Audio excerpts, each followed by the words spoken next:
In past lectures, when dealing with data, we've mostly just left the data in the same form that we got it in. We've done some subsetting where we've taken only specific parts of the data set, but we haven't restructured our data in a significant way. But in this lecture, we're going to learn how to do just that in a very, very important way. We're going to learn how to turn wide-form data into long-form data. And right now, I'm going to show you an example of what I mean by that. If we take this example dataset, which we'll be using in this video, and don't worry, I'll show you how I've put this into ArtSelf, but this is just a graphic that I've made to illustrate the point better. If we have a dataset like the one on the left, where we've got a column for zoos, and then we've got 3 columns of animals, one for each, with the number of animals at each zoo. Now the data frame on the left is in wide form, and it's very obvious why it's called wide form if you compare it to the one on the right, which is the same data, but instead of having 3 different columns for the numbers of animals, it instead has a column for the column names of lions, tigers, and polar bears, and a column for the number of animals. So each of these columns on the right contains one type of data. So on the right-hand side, the number of animals column contains all the information that in the left-hand data frame needed 3 whole columns to contain. Now you might think initially, just looking at this, the data frame on the left is superior because it's smaller, it doesn't have as much going on. But in R, most of the time when you're graphing things, you need your data to be in long form, which is the one on the right.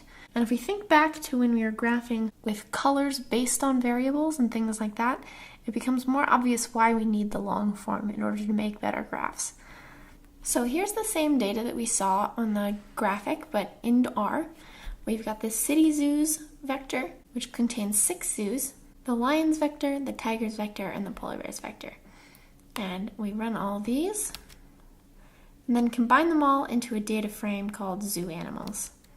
And here's what the zoo animals data frame looks like. It's the same data I had in the left-hand side of my graphic, which is in wide form. Now, the way I want to graph this is I want it to be a bar graph, and I want 1 tick on the x-axis for each zoo, but I want 3 bars at each zoo tick, 1 for each type of animal. But the problem arises when we try to graph this with the wide form data.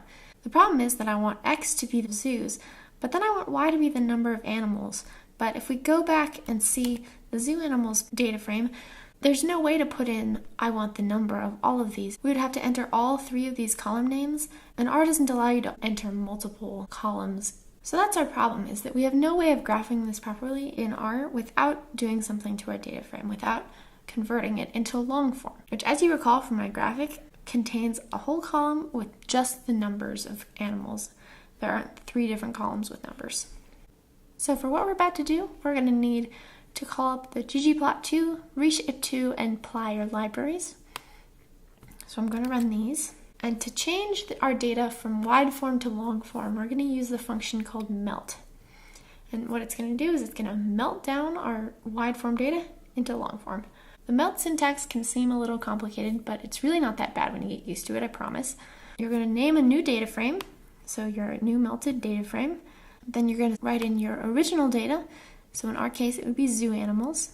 Then you're going to have 2 things called ID variable and measure variable. Your ID variable, in this case we're going to use the zoo names column, is a column that you don't want to change in any way. What's going to happen with this ID variable is it's going to get a whole lot longer because you're going to be making entirely new rows, but there's nothing really happening to it. It's still going to be called the same exact thing. There might be more rows in that column. For us, it's going to be the zoo column.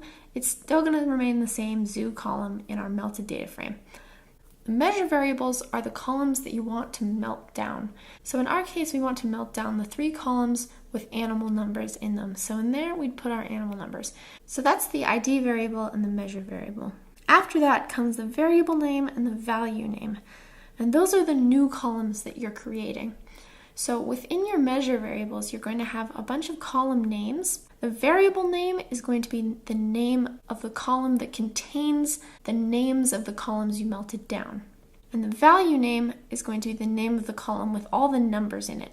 So the variable column will contain a bunch of your previous column titles. So in our case, it's going to be lions, tigers, and polar bears a bunch of times. And then I'm going to make it a whole new column with just the names of those columns. And the value name is going to be the name of our new column, which is going to be the number of animals. And within that column is going to be the contents of the columns that we melted down. So I know that's very confusing, but now we're going to look at our actual code and it's going to become a lot clearer. So here's what our melt code actually looks like for our animals data frame. We've named a new data frame called melted zoo animals. We've called the melt function, and we're going to say, all right, with our original data, our ID variable is going to be city zoos because we don't want to change anything about the names of the zoos. We just want to keep that column as it is. Our measure variables are going to be lions, tigers, and polar bears. So those are the columns with all the numbers in it that we only want to be one column, really. So we're telling it here, these three columns need to be mushed together. Our variable name is going to be animal, and that's going to contain the names of these columns. So it's going to say lions, tigers, polar bears, a whole bunch of times.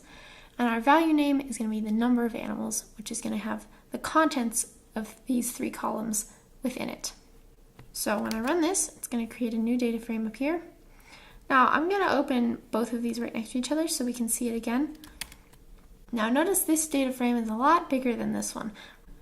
We can see it. We haven't really changed anything about our ID variable column. Our measure variables have turned into two columns. We've turned it into a variable name column and a variable value column. And now the benefit of this is that when we go to graph, we can say that we want to graph the value column by a certain factor. So we can say we want to graph that by the factor animals. And we can have those different colored bars in our bar plot. So now that we've learned how to use the melt function to transform our data from wide form to long form, we're ready to move on in the next lecture to graphing our data.